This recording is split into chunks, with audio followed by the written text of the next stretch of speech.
Hi everyone, I'm a Nuendo user, and last week Nuendo 11 was introduced. And something in the Nuendo 11 caught my attention, which is, if we see this, the website here, this intelligibility meter. Okay, intelligibility meter, and it said here, for many people, understanding the dialogue can be difficult and tiring. So this is they're trying to have an objective measurement of speech intelligibility in real time. I think this is very cool. This is very, very nice to have a recording, plug in the meter, and see how intelligible that speech is. Okay, so in here in Wikipedia, we can see intelligibility is a measure of how comprehensible speech is in given conditions. So simple, how good can you understand the message, or how good can you repeat the message that you heard in well, typically it's used in the sound system. So the reason it caught my attention is because my work is mostly related to sound system design, sound system tuning, sound system optimization. So intelligibility is one of the a big thing that I always watch for.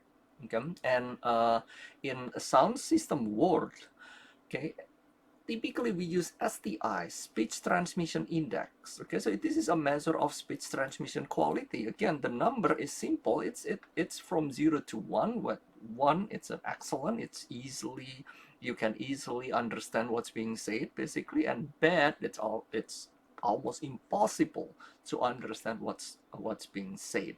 Again, this is in sound system world. Okay, and STI is mostly calculated, so you can measure a room impulse response of a venue, and there are different measurement platform that you can use to calculate STI number. Okay, so this is mostly calculation, and certainly you can also use an acoustical 3D modeling program and also predict the STI in that room. Okay, so it's mostly calculation, but also at the same time there is a direct way of getting the STI number, which is using STIPA, STIPA. Okay, so what happened with this is it's basically a simpler calculation of STI. We go to the venue, we play back STIPA test signal. Okay, so let me play back how the STIPA test signal sounds like.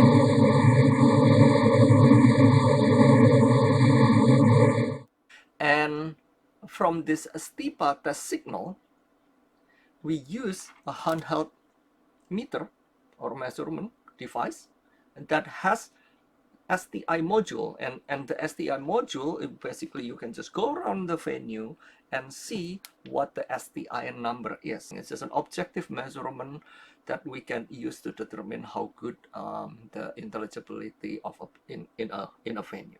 Okay, so with this intelligibility meter, it definitely caught my attention for me that works in sound system, how well this tool can show intelligibility.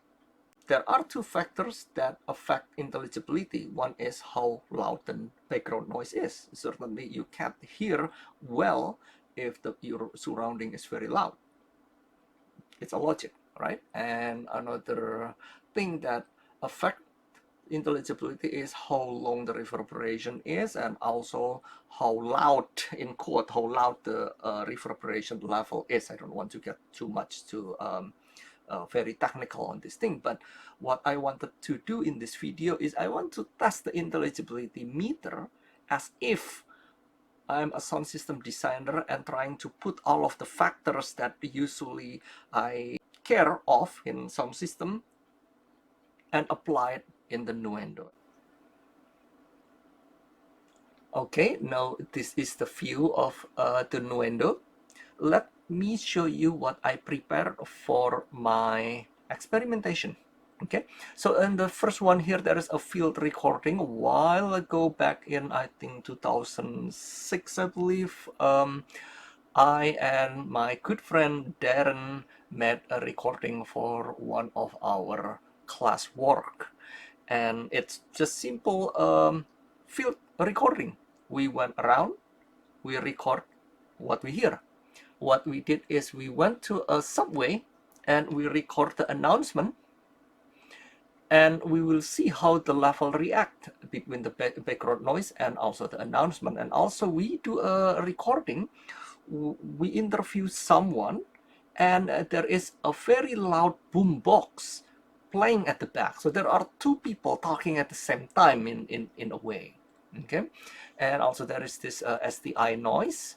Okay, this is courtesy of NTI Audio. I'm a user of their NTI XL2 here. This is the meter. Okay, and we will see whether the meter reacts to the STPA noise or not. And there is a pink noise 6 dB crash factor, pink noise 12 dB crash factor. Okay, and there is also a lecture here. This is a male speech, courtesy of background of a scene outcome. And I duplicate this lecture, okay, and I basically put in a reverb and transform this to fully reverb with a 2-second reverb. And what I did in here is in the reverb, I choose again the length is 2 seconds. Okay, this is from Waves IR1 Night Hall. And notice here I turn down the early reflection -6 dB. In sound system design, early reflection can help with the STI. So in here I try to create a reverb at 2 seconds that is more detrimental to a speech. Okay, and why I choose 2 seconds? Typically, when the reverb is 1.6 seconds or longer, then it is more detrimental to the speech. So that's why I choose 2 seconds here. And then on the second one here, again, another copy of the lecture, and I put in an altiverb. I'm not sure how to pronounce this concert hall, but it is 5.25 second. That's what it say here. I think I added 110% of the length of the reverb time, just because in my feeling it feels like it's not a 5 second. It feels that it needs a little more to be 5 seconds, but hey, it's just my subjective opinion. But anyway, it's a long reverb time. In this one, I did not change anything. I did not have any pre-delay, or I did not change any early reflection or anything. Another thing that I set up, every tracks here are routed to the master. Okay, in the master I put in 2 meter. This is the supervision meter, which is from Nuendo. This is the intelligibility meter. This is just a level, a signal level metering. Okay, and I added the BX meter from the BrainWorks. Okay, to double check my RMS level. So what happened in here is, if I played one by one, so I already set up each level. So if you see here, all of the level is already set up, so all of the RMS level is matched. So let me just show you really quick. So if I'm playing this 6 dB pink noise, I'm sorry, pink noise with 6 dB crash factor, it will show you this is the RMS. That's about -27 dBFS. Okay, so the RMS level is about -27 dBFS, and the same thing with the 12 dB crash factor pink noise. It's about -27 dBFS too. Okay, and then at the lecture, I also try to make it that the voice are jumping around at modern electroacoustics began in -27 dBFS. 1915 when Okay, the reverb, the same thing too. So this is all just fully reverb of the 2 second, -27 dBFS. Okay, I'm doing this, so I'm double checking all of my setup at the same time. Okay, and this is -27 dBFS. So again, everything, all of these tracks are sent to the master. Now, probably you notice that I mute the master, but you can still hear it. That's because I'm broadcasting it from this plugin. So what happened is, if I unmute it from my side, I will be hearing 2 voices with a delay, which is very bad. So please ignore whatever I'm doing in this mute. Basically, you will be hearing what's being played back in my computer. Okay, and at the same time, if you are asking me, is my microphone where I'm talking to goes to the Nuendo? It's not. It's recorded separately. So there are two channels that's being recorded by my screen recorder, which is directly from my webcam, and also from the Nuendo going to the Meta plugins and going to the screen recorder. Okay, so again, each of these noises are all at the same RMS level. Okay, so the first thing, let's check if the intelligibility meter can react to the noise or not. Okay, so I'm going to play the lecture here, direct sound. Lecture direct sound, it means it's just a pure recording. There is no added effect. Modern electroacoustics began in 1950. And yes, look. When E.S. Pridham combined a telephone receiver and a phonograph horn. So it is intelligible because it's just the lecture, it's just a recording straight to the master. That's it. Okay. And let's see what happens if I turn on the pink noise 12 dB crash factor. Is the intelligibility meter going to react to noise or not?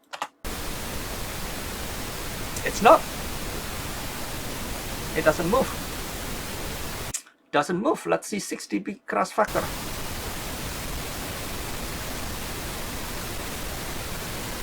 It doesn't move as well. So it kind of knows it's a noise or it's a speech. Okay, now let's see the steepa noise. Okay, this is the steepa noise. This is the noise that's usually being used in a sound system optimization or a sound system survey to see what the SDI number is. If I remember correctly, it is a male spectrum.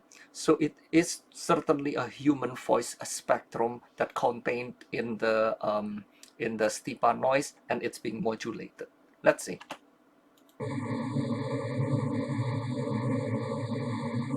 So look, it's actually reacting to the steepa noise. Again, if I change to the pink noise, it won't react.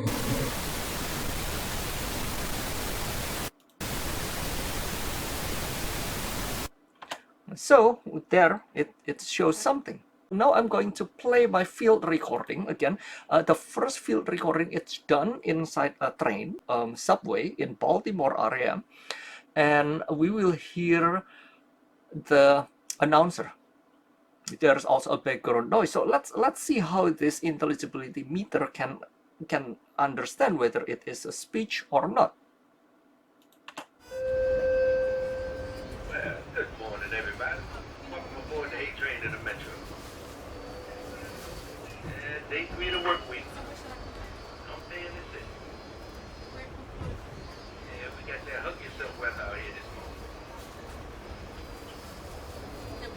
Might as well go in there and get it over with.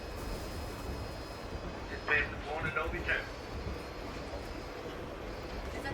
Disturbing anybody from sleeping and reading. So it does react to the speech, and it does not react when the speech stops.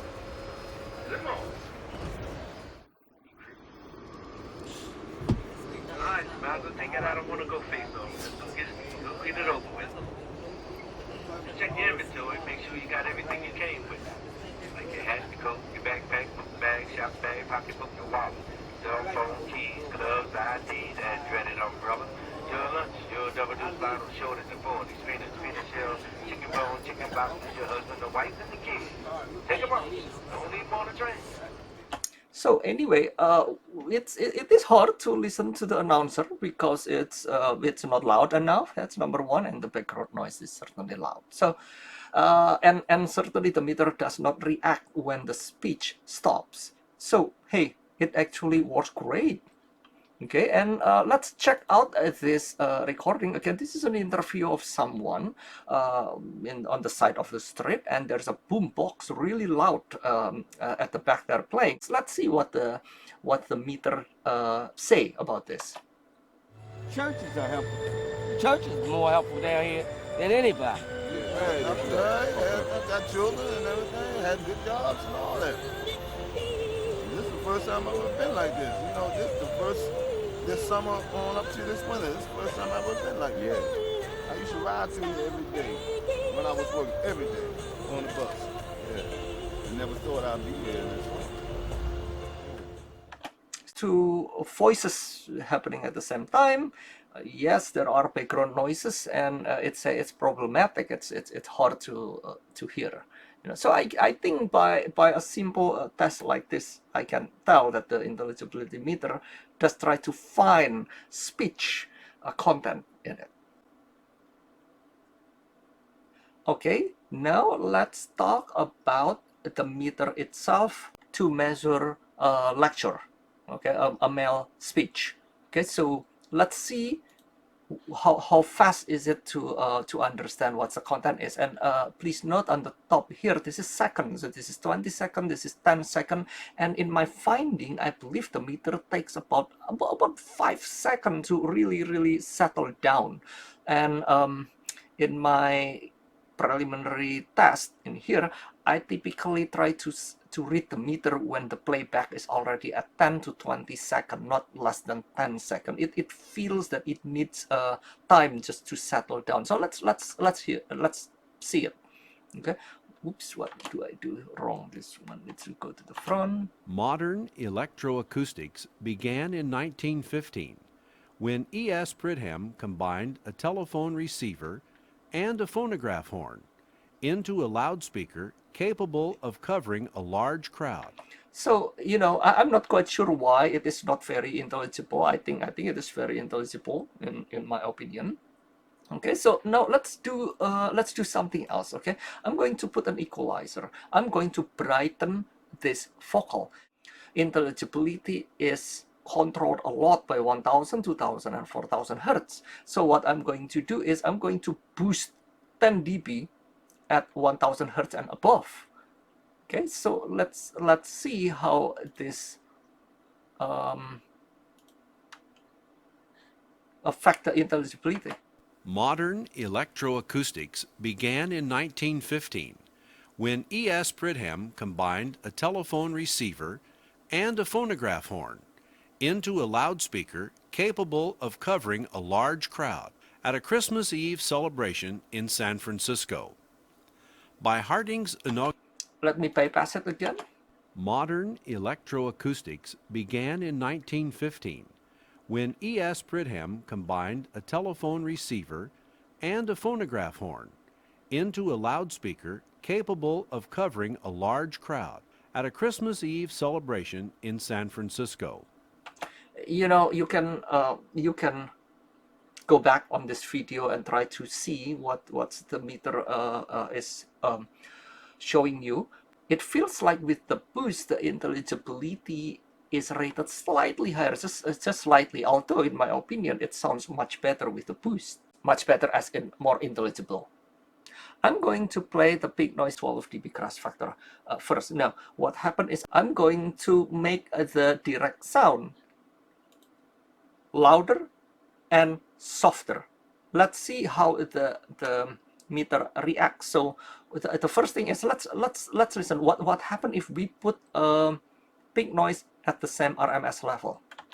Modern electroacoustics began in 1915 when E.S. Pridham combined a telephone receiver and a phonograph horn into a loudspeaker capable of covering a large crowd.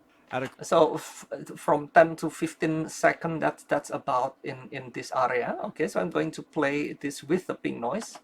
Modern electroacoustics began in 1950 when E.S. Pridham combined a telephone receiver and a phonograph horn into a loudspeaker capable of covering a large crowd at a Christmas Eve celebration in San Francisco.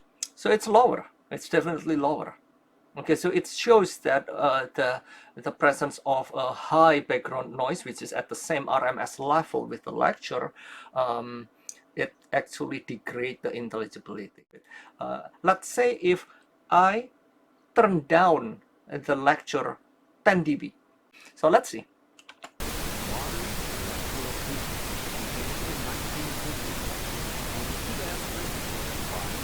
It doesn't do anything. It doesn't even jump. So that's right. Basically, at this point, the pink noise dominates, and the meter thinks it's just a ping noise, because as we tried before, the intelligibility meter doesn't react to ping noise only. So what happened if the voice is minus 6 dB?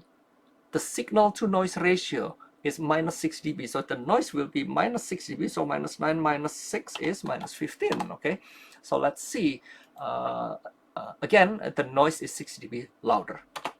Modern electroacoustics began in 1950 when E.S. Brigham combined a telephone receiver and a phonograph horn into a loudspeaker capable of covering a large crowd. Okay, well, it shows something that it's having a hard time in understanding that there is a speech there. Okay, so for giggles, let's try the 6 dB crash factor. Crash factor, for those who doesn't know, is the difference between the RMS and the peak. Modern electroacoustics began in 1950 when E.S. Brigham combined a telephone receiver and a phonograph horn into a loudspeaker capable of covering a large crowd. Let's compare it with the 12 dB again. Modern electroacoustics began in 1950 when E.S. Brigham combined a telephone receiver and a phonograph horn into a loudspeaker capable of covering a large crowd at a Christmas Eve celebration. You know, it is very hard to see. Modern electroacoustics began in 1950 when E.S. Brigham combined a telephone receiver and a phonograph horn into a loudspeaker capable. Yeah, it's very hard to see and to judge, but I think the 6 dB crash factor is slightly lower. Probably it's just my eyes trying to average this intelligibility meter jumping up and down. Okay, so let's do the same thing too. What happened if, well, we know if the lecture is minus 10 dB, then it won't find out there is a speech. So let's see what happened if it is minus 6 dB. Can it still find out if there is a speech in here? Okay, so minus 15 on the lecture. Modern electroacoustics began in 1950 when E.S. Brigham combined a telephone receiver and a phonograph horn into a loudspeaker capable of covering a large crowd at a Christmas Eve celebration in San Francisco. You know, it's very hard to really see it, but I think the result is quite the same with the 12 dB crash factor when the signal to noise ratio is minus 6 dB. Okay, so again, with the same level, modern electroacoustics began in 1950 when E.S. Brigham combined a telephone receiver and a phonograph horn into a loudspeaker capable. Okay, that's it. And what happened if we have let's make it 0, so 9 dB higher, so it's close to 10 dB louder, right? The signal to noise ratio is 10 dB, and it should be, the lecture should be dominating. Modern electroacoustics began in 1950 when E.S. Brigham combined a telephone receiver and a phonograph horn into a loudspeaker capable of covering a large crowd at a Christmas Eve celebration in San Francisco. What happened if we mute it and let's just hear the lecture itself? Modern electroacoustics began in 1915 when E.S. Brigham combined a telephone receiver and a phonograph horn into a loudspeaker capable of covering a large crowd at a Christmas Eve celebration in San Francisco. So although it is 10 dB, 9 dB louder, it feels like the intelligibility meter still weighing that noise a little bit. So the intelligibility was a little bit lower when we have the noise on, although it is minus 9 dB. Now let's inspect the effect of reverberation. Let's see what intelligibility meter does when we introduce reverberation. Again, when we play just the direct sound, began just the in lecture, 1915 when E.S. Brigham combined a telephone receiver and a phonograph horn 10 seconds. into a loudspeaker capable of covering a large crowd at a Christmas Eve celebration in San Francisco. So we can safely say that at about 10 second to 20 second, this pointer is all above 8 basically. So let's see what happens if I add the 5-second reverb here. Okay, this is again from Altiverb 5 second. I actually put it into 110%. This reverb, however, it feels like there's a lot of early reflection, so it's quite forward. Okay. And let's listen. Let's see if the intelligibility meter shows lower number. Modern electroacoustics began in Let's wait until 1950 10 seconds. when E.S. Pridham combined a telephone receiver and a phonograph horn into a loudspeaker Okay, capable of covering a large crowd at So a it Christmas crosses Eve here. celebration in San Francisco. By Harding's inauguration, So it is lower. Now let's see what happened with this 2-second reverb with a lot of low frequency. And also I have the early reflection at -6 dB. So I'm trying to find a reverb that sounds more overwhelming, especially with more low frequency and less early reflection. It means it's less forward. So let's see if the result is even lower. modern electroacoustics Okay, so let's wait began until 10 in seconds. 1950 when E.S. Pridham combined a telephone receiver and a phonograph horn into a loudspeaker capable of covering a large crowd at a Christmas Eve celebration in San Francisco. By Harding's I think it is lower, I think. Okay, so now let's bring back the early reflection. Let's put it back to 0, which I think making the reverb more a little bit forward, a little bit only. Okay, so let's see what the intelligibility meter shows. modern electroacoustics began in 1950 when E.S. Pridham combined a telephone receiver and a phonograph horn into a loudspeaker capable of covering a large crowd at a Christmas Eve celebration in San Francisco. By Harding's inauguration, Well, I mean, it's kind of jumping up and down quite a lot, but I think it is just slightly higher. We know that noise, reverb, and spectrum affect the intelligibility meter. Okay, I have one little thing that I'm just a little bit curious about this early reflection. So what I'm going to do is I'm just going to play the reverb only, because this reverb seems to be very overwhelming, a lot of low frequency. I wanted to see what happens if the early reflection is lower. So let's start with the early reflection at 0 dB. modern electroacoustics began in 1950 when E.S. Pridham combined a telephone receiver and a phonograph horn into a loudspeaker capable of covering a large crowd at a Christmas Eve celebration in San Francisco. By Harding. Again, I did not use the direct sound. This is just purely the reverb. Okay, so let's make it -6. I know it's been very low. Let's see if it is getting even lower or not. Modern electroacoustics began in 1950 when E.S. Pridham combined a telephone receiver and a phonograph horn into a loudspeaker capable of covering a large crowd at a Christmas Eve celebration in San Francisco. Well, actually, quite a lot of time it's not even working. So I think it has an effect. Modern electroacoustics began in 1950 when E.S. Pridham combined a telephone receiver and a phonograph horn into a loudspeaker capable of covering a large crowd at a Christmas Eve celebration in San Francisco.